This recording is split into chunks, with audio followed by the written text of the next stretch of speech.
You know the image, gleaming white shells against the blue Sydney harbor, like billowing sails or cracked open seashells. It's an icon, so familiar it feels like it must have always been there.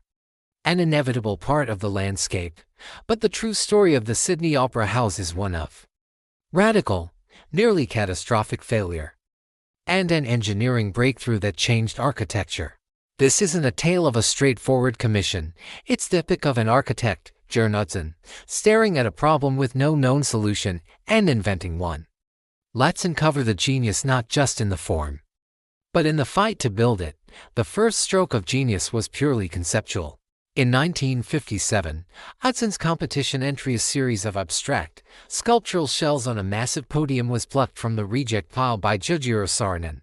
It was unlike anything before, not a box, not a dome, but something organic and free.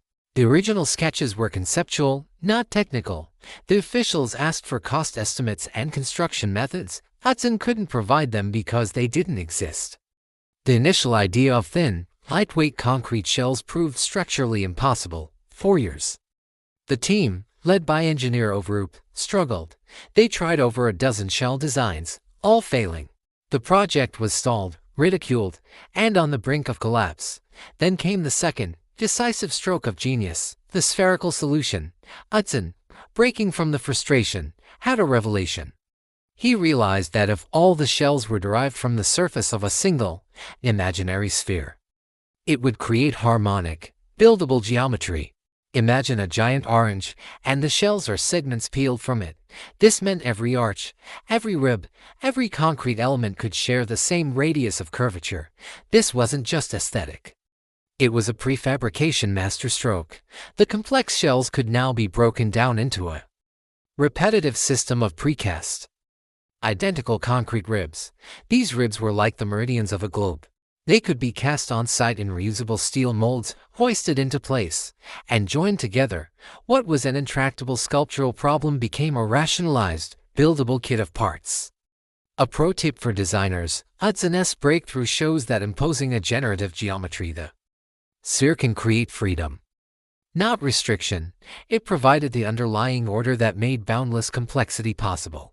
The third layer of genius is in the cladding and the podium. The shells needed a skin.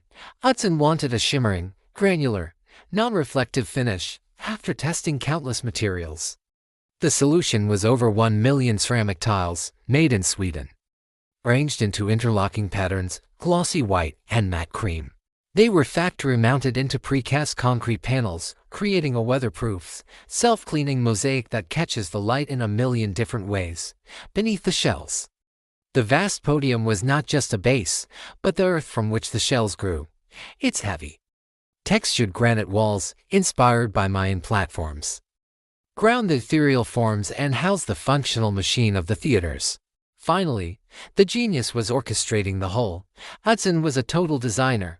He didn't just shape the building, he designed the famous acoustic ceilings based on cloud-like plywood ribs, the custom door handles, the furniture, and the wool upholstery. He envisioned every detail as part of a unified experience. Tragically, political and budget battles forced him to resign before the interiors were completed. The building was finished by others, a fact that haunted him and the project.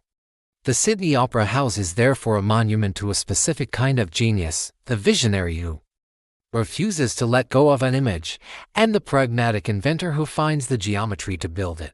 It taught the world that a building could be both a soaring sculpture and a complex machine, that architecture could be an epic, collaborative, and painful work of art. It's not a perfect building, but it is a profoundly human one.